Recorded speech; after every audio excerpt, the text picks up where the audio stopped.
মাসটি ছিল চৈত্র মাস।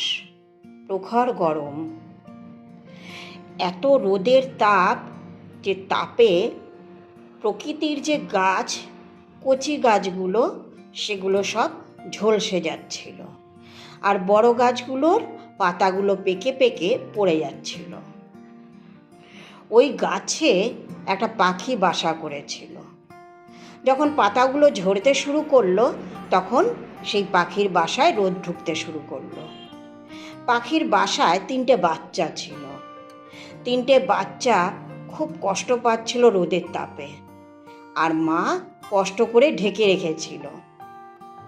কিছুক্ষণ বাদে মায়ের বড় তৃষ্ণা পেয়েছিল। বাচ্চা 3টেকে বসিয়ে রেখে দিয়ে মা গেছিল জলের খোঁজে। দূর থেকে জল নিজেও খেয়ে আসলো, বাচ্চাদের জন্য জল নিয়ে আসলো। তাই এই প্রখর রোদের মধ্যে মা ওই নদীর পাড়ে বসে একটু ঠাকুরকে ডাকছিল যে যেন একটু বৃষ্টি দেয়, তাহলে একটু শান্তি পায় ওনার বাচ্চাগুলো। প্রকৃতির ডাক ডেকেছে পশু পাখি, সেও প্রকৃতির। তো প্রকৃতির কথা মতো সে বিকেলবেলা কালো মেঘ করে বৃষ্টি আসছে ঝমঝমিয়ে। বৃষ্টি আসার পরে পাখি ভিজলো, পাখির বাচ্চাদের 3টেকেও স্নান করালো, খুব আনন্দ পেল। আর এই পাকা পাতাগুলো হাওয়ার দফাতে ঝরে পড়ে গেল। গাছটা আরো ফাঁকা হয়ে গেল। বাচ্চা 3টি রাত্রিবেলা ওইভাবেই মায়ের পাখার নিচে শুয়েছিল। সকাল হতেই আবার প্রখর রোদ। সকালবেলা মা খাবার খুঁজতে যাবে। ইতিমধ্যে বাচ্চাটি 3টি মধ্যে থেকে একটি বাচ্চা জিজ্ঞেস করেছিল, আচ্ছা মা, তুমি তো দূরে খাবার খুঁজতে যাচ্ছ, আর এই প্রখর রোদে আমরা 3 ভাই বোন বসে আছি। মা, কত কষ্ট হচ্ছে রোদে, এই গাছটার কষ্ট হচ্ছে না? মা সেদিন হেসে বলেছিল, হ্যাঁ, ওরও কষ্ট হয়, কিন্তু ও মানিয়ে নেয়।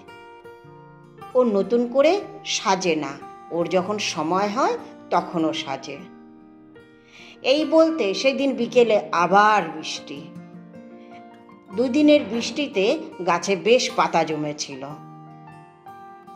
পাতা জমাতে, বেশ নতুন নতুন পাতা গজাতে গাছটিতে অনেক ছাওয়া হয়েছে। প্রচুর সুন্দর লাগছিল গাছটি, আর তার বৈচিত্র্য খুব সুন্দর লাগছিল। কিছু দিনের মধ্যে কড়ি আসলো, ফুল ফুটলো, গাছের শোভাটা যেন আরও বেড়ে গেল।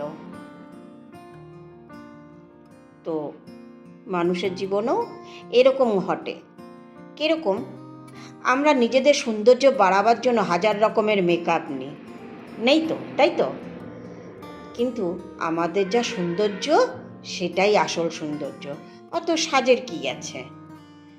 আপনি সাজলে যে খুব সুন্দর লাগবে তা নয়, আপনি রং মাখলে যে সত্যিই সুন্দর লাগবে তা নয়। আপনার আসল সৌন্দর্যটা প্রকৃতি যেটা দিয়েছে সেটাই।